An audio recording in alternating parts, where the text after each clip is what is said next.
1994 Royal Variety performance absolutely stole the show, firmly put him up there where he's been for some time with TV's top magicians. But while Wayne Dobson was amazing audiences with his tricks, he was facing a personal battle which he'd struggled with for 13 years, and he's now gone public about his illness, multiple sclerosis, and he's here with us this morning. Hi, nice to see you. Nice to see you. Nice to see you. All the time, many times we've seen you, we've talked to you on this programme, yep. We've been on your programme, etc., and never once suspected. Has it been very hard for you over 13 years? I think it has, really. I mean, I got it first diagnosed properly about 4 or 5 years ago, and 8 years ago I had the seed planted that I might have MS because I had a scan.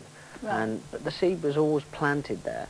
So it's only been now that I realise 13 years ago that I had the problem, because I had things happening, like I had a vertigo problem, etc. Yeah. You had a strange, funny little illness. Was it called Bell's palsy? I had a Bell's palsy when I was 23 or 22. What was that? It was like a facial paralysis that lasted 2 days, and they connected that now with MS. I didn't know at the time. You didn't know then? No. Yes, it has been difficult, I think, over the last few years, because I've not been getting, you know, a lot of performers get hyped up before they go on about their performance, and, you know, whether they're going to do a good performance. I used to get more hyped up about how I was going to get from A to B, you know. But once I got there, I was fine. It's not a problem. But of course, with MS, stress is one of the factors that can make it worse. It is. So worrying about, God, as you say, will I get from A to B? Will I be able to handle that object or pull off that? Because, you know, you use so much sleight of hand. Yeah, sure. It must have been a real stress for you. Yeah. What about, let's just get this sort of cleared up, what about this whispering campaign that went on? You know, I mentioned some of the things that you were alleged to have there. But obviously that got back to you. Did that make you eventually decide to go public? Well, it did. I had a bad fall this summer. I tore the ligaments in the foot and strained the tendons in the knee and twisted the ankle. So, and it was very difficult because it was on my weak leg, because I get a weak leg, basically. It's like a numbness in the leg. And it was making it very difficult because I couldn't limp properly, because the balance was a problem to me. So it was becoming more and more difficult. I mean, very difficult. So I decided to sort of like, and I kept getting these rumours back, and it was hurting me, it was hurting my wife, you know, we had enough problems as it was. Were these sort of rumours like pub rumours, or were these press rumours?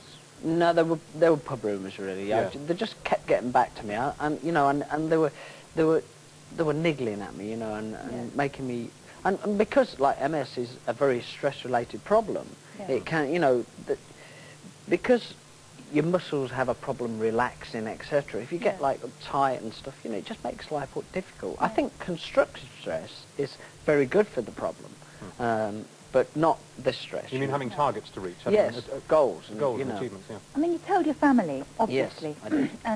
and your closest friends. I mean, was not telling anyone else, was that a career thing, really? A bit of both, really. I didn't want to tell anybody because I couldn't actually face up to it myself, and I thought if I wasn't telling other people, I didn't the problem didn't really exist. Sort of you in know. denial, basically. Yeah, I think so. Yeah, it's a bit. I suppose it's a bit like being an alcoholic. You sort of deny it from keep it from yourself, so you don't think there's a problem.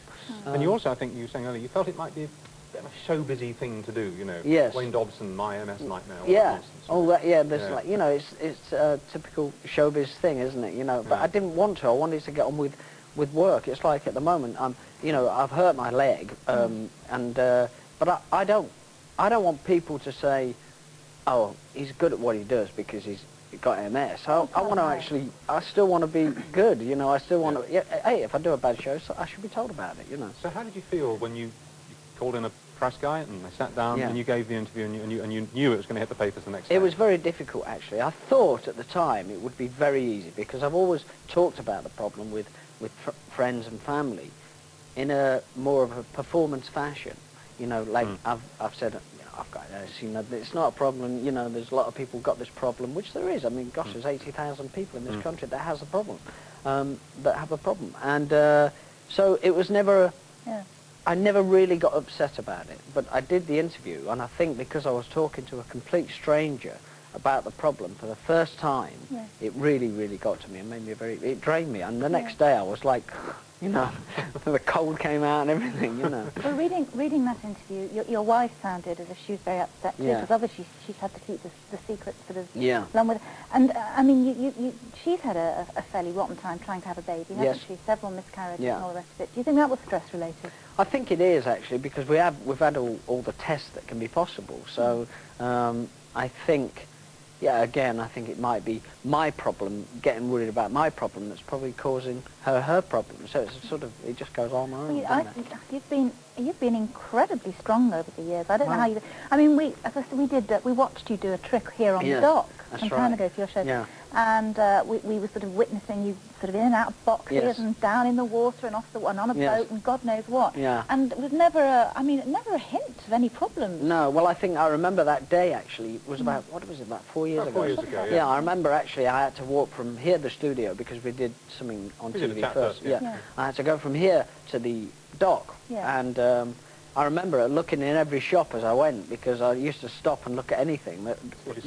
Just give myself a rest, you know. But I used to say, "Oh, that's a nice jumper." It was awful, really, but I used to say, "That's nice, isn't it?" You know. But it was. I can remember 4 years ago. It was, you know, I did it in stages to get into to the dock. And you also, know. I mean, you're very nice to your fans anyway, but you have been especially nice to them, because when people come up and ask you for an autograph at an airport or something like that, it gives you an excuse. Oh, it was a relief, you know. I used to go, "Yeah, gosh, yeah, I'll sign that," you know. Yeah, and all that. I mean, in terms of MS, I mean, people do and can go into spontaneous remission, don't they? Yeah.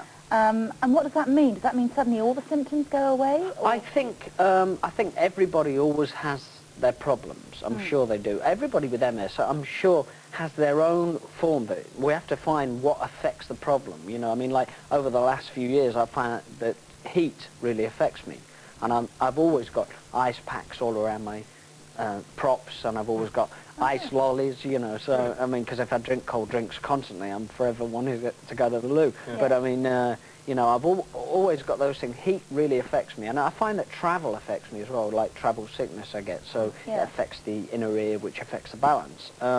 But I think everybody has their problems. Some people have problems with their eyes, some people have problems with their hands. You said that it seems to be progressing very slowly, because I think the analogy you gave was that, you know, if you get knocked back and you knock back 10 steps, you come back 9 steps. Yeah, that's right. Yeah, I think that's what happens. I mean, sometimes you actually have a flare-up and you get back to where you were, but sometimes you're just not quite back to where you were. Has it made you plan for your future in a way that you wouldn't have done? I mean, are you squirreling your earnings away in case, you know, it comes to pass in 10 years' time? You do look at life in a different sort of way, I think. Yeah, I mean, you try and sort of, plan for the future more. You do, yeah, and you know, things are not so much of a problem anymore. You think, you know, okay, the trick's gone wrong, fine, you know, but I've got other worries, you know. Isn't it rotten the way, when, in this business, when you've got anything wrong with you, the rumour machine automatically comes up with the worst, most unpleasant, most vicious thing they can possibly think of. I know. Oh, he's hurt his leg. Oh, he must be addicted to drugs. That's just ridiculous. I know. Isn't it? It's terrible. That's.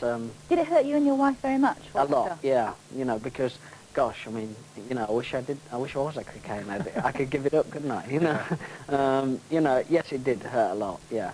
And also, because MS, the symptoms of MS, I mean, because you concentrate all the time, you have to concentrate on your walking, every move you actually make, so every head movement you make. And because everything is slower, people think there's something not quite right with that guy, you know. I got away with it for a while because they thought I weren't quite right, but I think they thought maybe I was just being a bit of a star, you know. Yeah. Well, you were saying to me during the news break that you... Well, actually, this has been a benefit to your act now, because you don't have to hide it, and you can actually alter the act, not degrade the act, but alter the act to accommodate the difficulties, which the audience will now fully understand. Yeah, well, we've got a big show going out in the West End. In February? Yeah, the Lyric, and what I've done is I've designed the show to actually accommodate my condition, really, and that's all I've had to do now, and it's just made life so much easier, because now I don't want to actually walk on the stage if I don't have to, you know, and struggle, because if I struggle slightly, it will put the audience uneasy, and I don't want them to think that, you know. I want to watch what I'm doing. So you've got it's your own show, isn't it? A one-man show, and it's in February and then again in March. Yeah, we're doing a month of Sundays. A month of Sunday. A month of Sunday, yeah. Yeah, at the Lyric. At the Lyric, oh, yeah. Great. Yeah. And can I say to you that you're always charming and very relaxed, but you look now more relaxed than I've ever seen you. Actually, yeah, I think, gosh, it's like, you know, a big, massive weight off my shoulder. It's been like, for 12 years, been pressing down. I just feel like it's gone all of a sudden. Oh, well, it's lovely to see you. Thank you very much. Yeah, it's a Give pleasure. your wife. Good to see you. I will. I love. Pleasure. Hope the shows go well. Thank you very Sure much. they will. Thank you. Okay. Thanks so much. All right, we're going to take a short break here, then we're going back to the